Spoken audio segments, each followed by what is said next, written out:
Welcome back to my next video everyone. In my previous video I had talked about income tax amendments for AY 26-27 that would help save income tax for all taxpayers, but in this one I would like to talk about amendments that would save income tax particularly for senior and super senior citizens.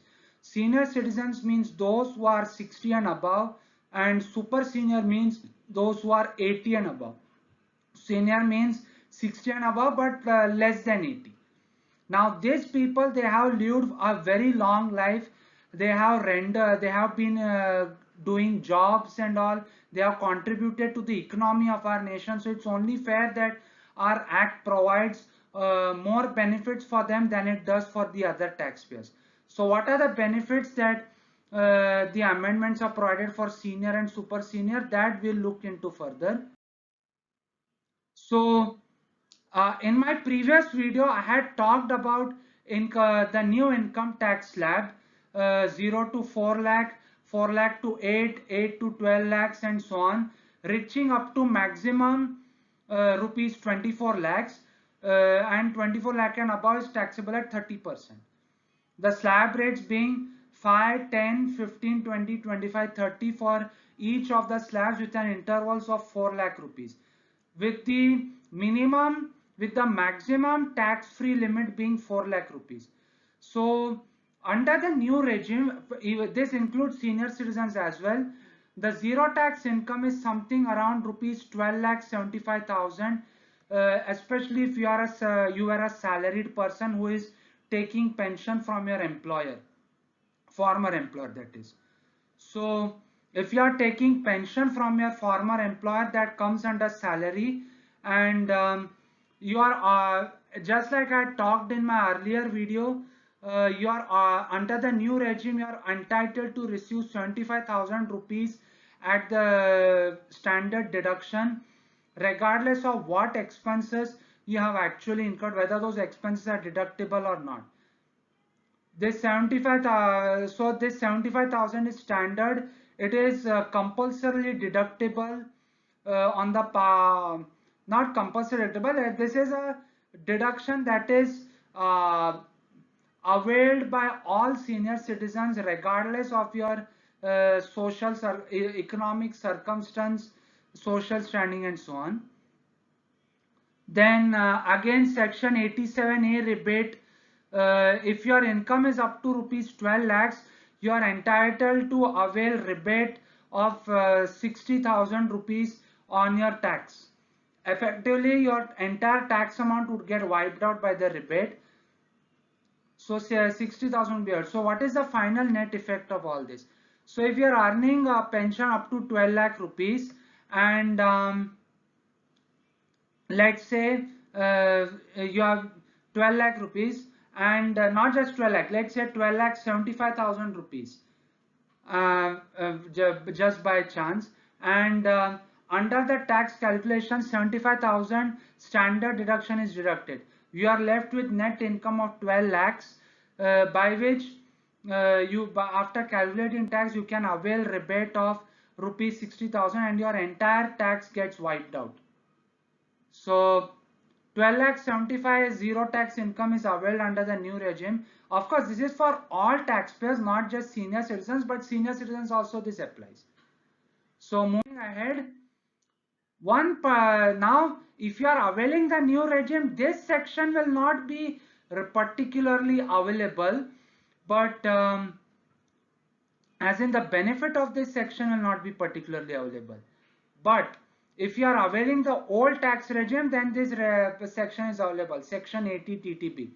So here the deduction amount is up to rupees 50,000 and you can claim deduction of up to rupees 50,000 whatever interest income you earned, whether it be your savings account in the bank, or fixed deposits, or any other investments you made. So essentially that's what I said, this interest earned from savings account, fixed deposits and recurring deposits, RDs, all of this will be you can avail of the benefit of tax under this. As you can avail the benefit of this section if you are earning interest on either of these accounts. Now this the benefit of this section is restricted to age 60 and above, which means that if you are below 60, you have to avail section 80 TTA, which is only interest on savings, and that too the benefit is only up to 10,000 rupees, not above that. This is only if you are a senior citizen or super senior citizen. So how to avail benefit of this?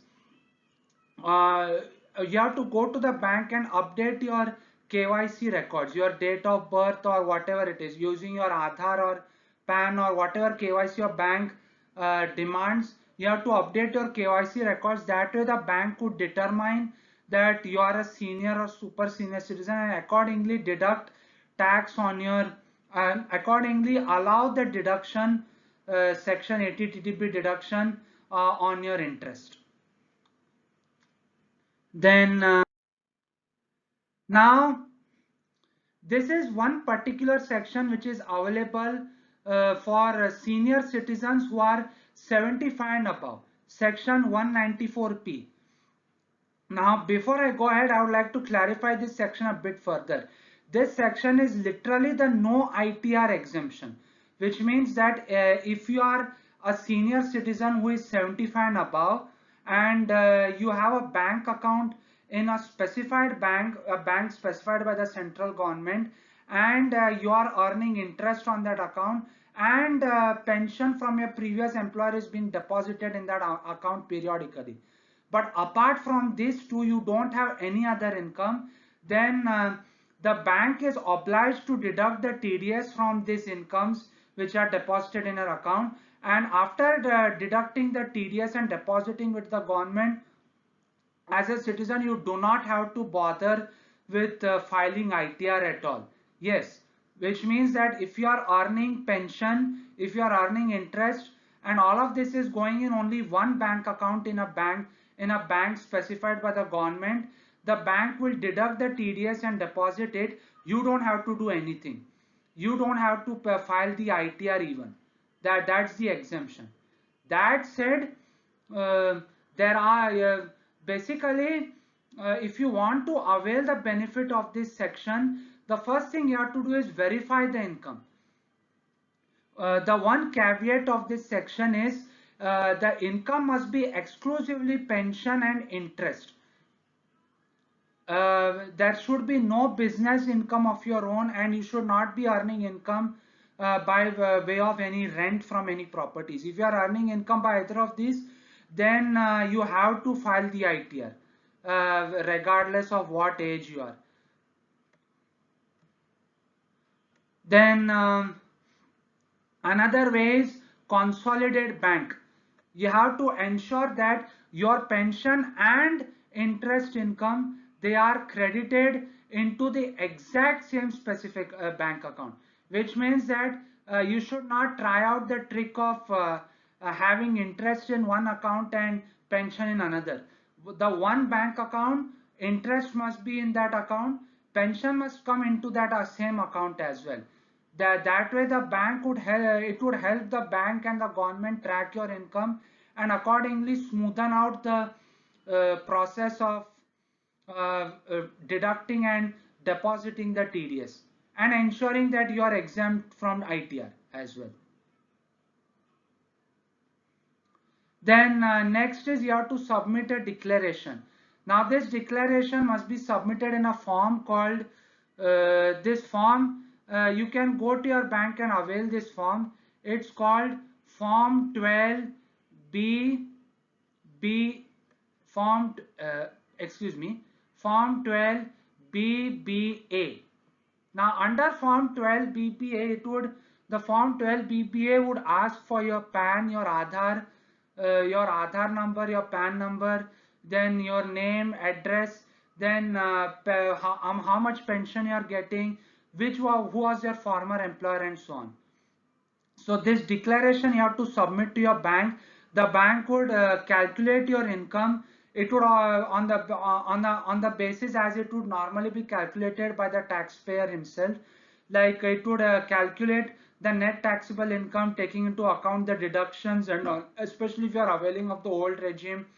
Then it would calculate tax on the basis of applicable slab rates, and that way after calculating the tax it would deduct the tax and deposit the tax to the government. That way the need for you to file the ITR would be eliminated. So as a senior citizen you are entitled to the benefit of this section, provided you earn only interest and pension and have only one bank account, as in all of your interest and pension is being earned in only one bank account. It is all coming into only one bank account. If you have multiple bank accounts or if you are earning multiple other source of income, then section 194P is not for you. I'm sorry. Then then again, like in the previous you have talked about, there is a comparison between old and new regime. Both the regimes are operational.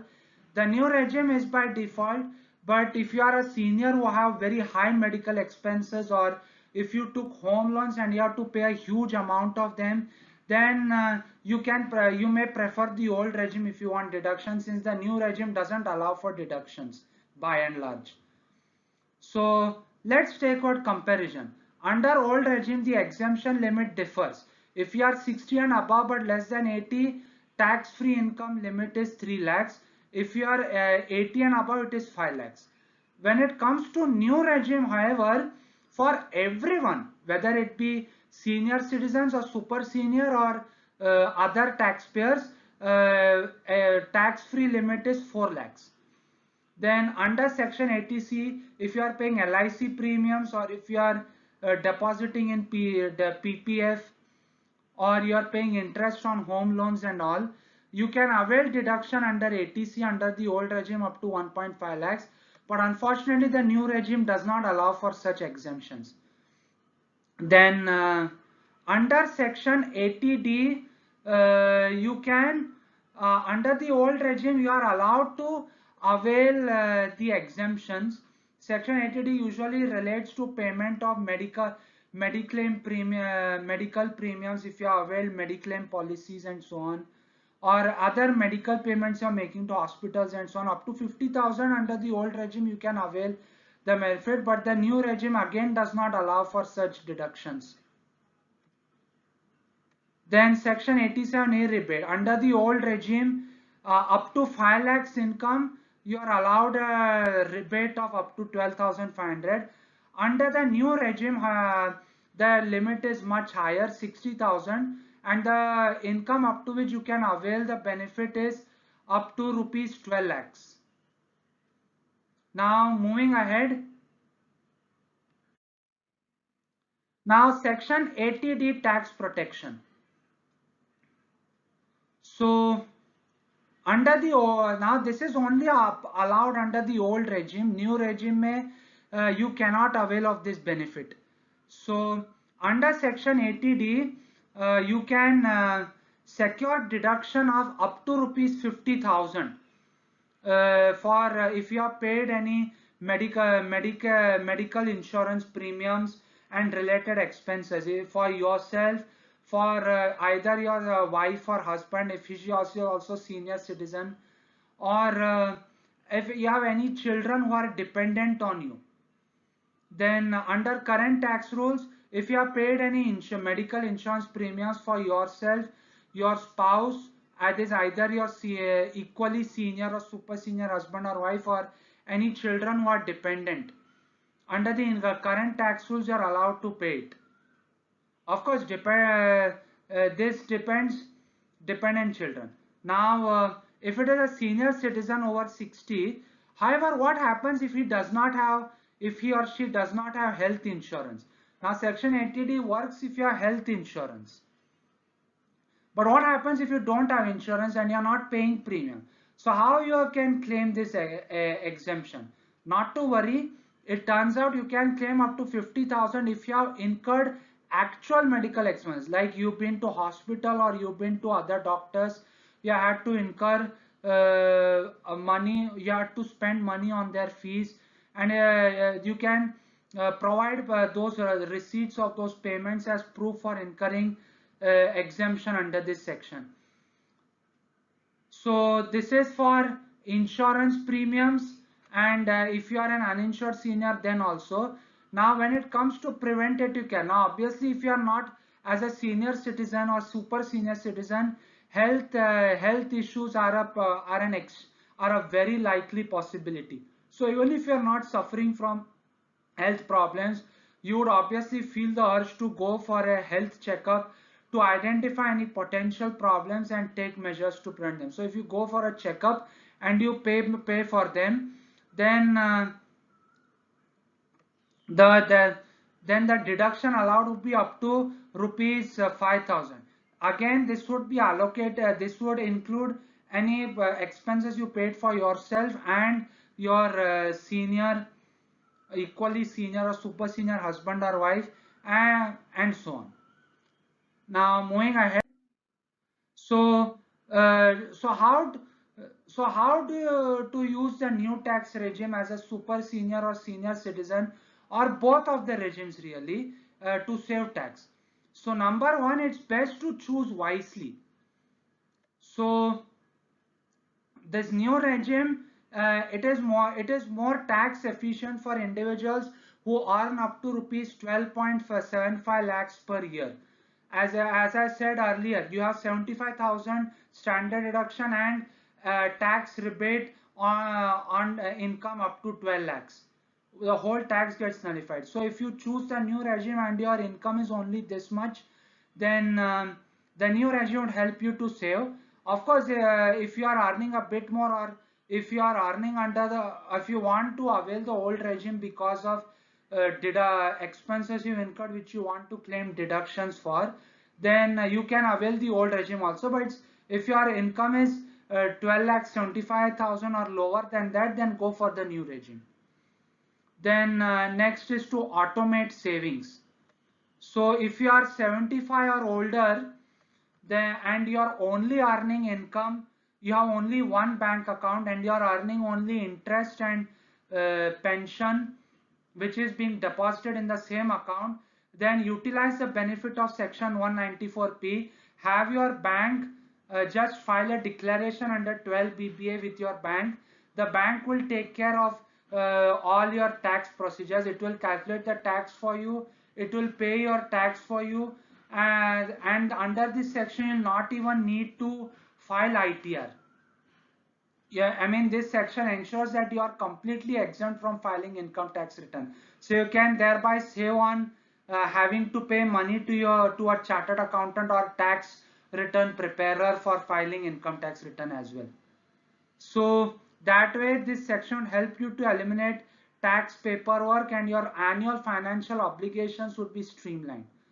Then if you want to avail of the old regime for any reason, like you want to claim deductions under for any expenses you income, you can claim 80 TTB.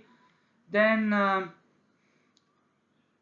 one way is to ensure that whatever income you are earning by way of interest on accounts you are maintaining with the bank, may ensure that that interest remains within the limit of 50,000 every year. That way, if it remains within the limit of 50,000, uh, then you can, or within the limit of 50, if it remains within the limit of 50,000, then your interest income for every year will remain exempt. You can avail the deduction every time.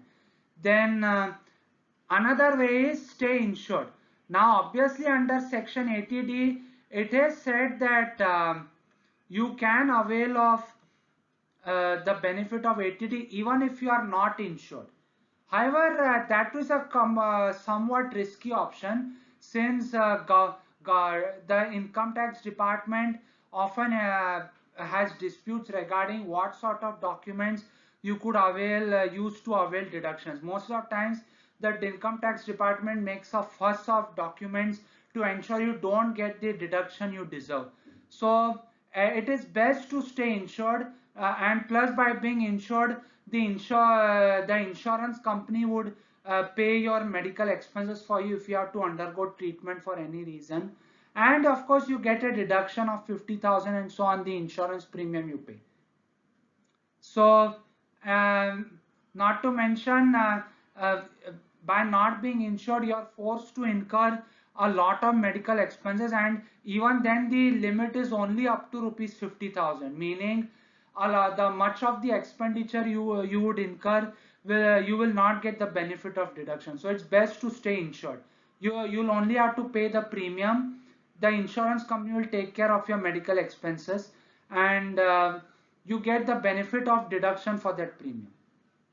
So concluding this video, that the tax return season is soon to be upon us. The due date for filing ITR for most taxpayers is July 31st, individual taxpayers, that is.